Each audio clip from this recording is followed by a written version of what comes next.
Vamos mergulhar num dos momentos mais dramáticos de toda a história, a execução de um rei, pelo seu próprio povo. Foi exatamente o que aconteceu a Luís XVI durante a Revolução Francesa. E a sua morte foi um ponto de viragem que mudou tudo, não só em França, mas no mundo inteiro. A grande questão na altura que paralisou a França foi esta: como é que se julga e condena um rei à morte?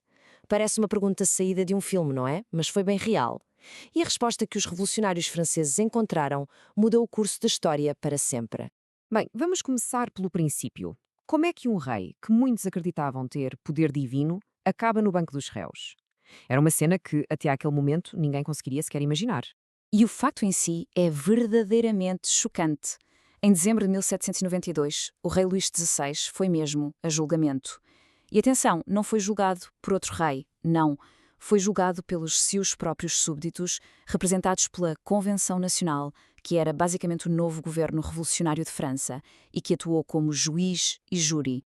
A acusação principal era gravíssima: alta traição. O que é que isto significa? Essencialmente que ele estava a trair o seu próprio país. Acusavam-no de conspirar contra a liberdade do povo e de tentar, por todos os meios, destruir as mudanças que a Revolução estava a trazer. E isto não foi uma acusação vaga. Havia uma lista com 33 acusações específicas. Alegavam que ele tinha conspirado contra a liberdade, colaborado com inimigos estrangeiros e, claro, feito de tudo para parar a Revolução. O caso era muito sério e, segundo eles, bem fundamentado. Depois do julgamento vem o verdito. E aqui a história fica ainda mais tensa. A decisão foi tão, mas tão renhida que literalmente partiu a nação ao meio. Tentem imaginar a cena. Estamos em janeiro de 1793 e a tensão é palpável.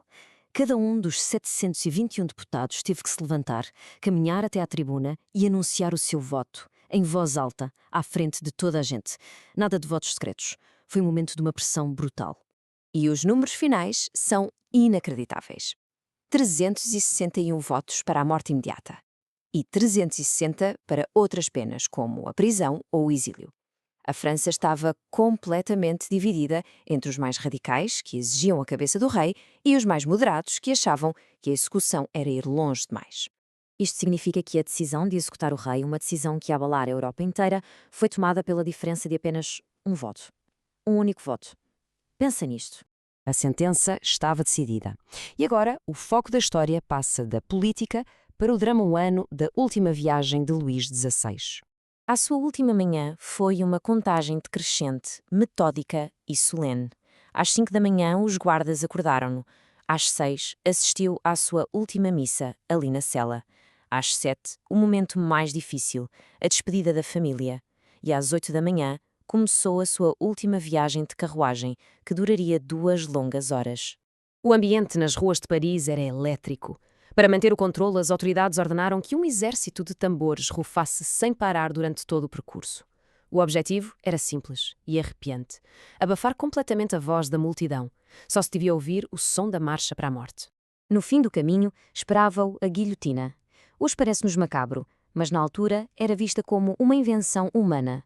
Uma máquina desenhada para ser rápida, eficiente e, supostamente, indolor. A lógica da revolução aplicada até na hora de executar. E é aqui que chegamos ao clímax, ao momento final, na Praça da Revolução, que representava o fim de uma era. Quando subiu ao cadafalso, o rei tentou falar uma última vez para a multidão silenciosa. As suas palavras foram: morro inocente de todos os crimes de que me acusam. Perdoo aos responsáveis pela minha morte. Mas não o deixaram terminar. Um oficial deu a ordem e os tambores voltaram a rufar com uma força ensurdecedora, abafando por completo as suas últimas palavras. Até essa última declaração lhe foi negada. E então, às 10h22 da manhã, a lâmina caiu. Nesse instante, séculos e séculos de monarquia absoluta em França tiveram um fim, rápido, violento e definitivo. Quem lá estava descreve o que se seguiu como um silêncio profundo, quase irreal. Durou apenas uns segundos e foi quebrado quando um dos carrascos levantou a cabeça do rei. Aí, o silêncio transformou-se num grito que ecoou por toda a praça. Vive la République! A República nascia ali, no sangue do rei. O evento em si foi brutal. Mas e depois? O que é que isto significava para a história? Qual foi o verdadeiro impacto? A reação foi explosiva e muito diferente consoante o local. Fora de França, os outros reis e rainhas da Europa ficaram em choque. Muitos declararam guerra. Lá dentro, em França, a execução só serviu para aprofundar as divisões, levando a uma guerra civil e ao início de um período ainda mais violento, o Reino do Terror. Então, por que é que ainda hoje falamos nisto? Porque o legado foi enorme. Primeiro, foi o fim da monarquia absolutista em França. Ponto. Depois, fez nascer a ideia de soberania popular, ou seja, a ideia de que o poder vem do povo. E talvez o mais importante, estabeleceu o precedente de que ninguém, nem o chefe de Estado, está acima da lei. Foi um corte violento e simbólico com o mundo antigo. Tudo isto deixa-nos a pensar.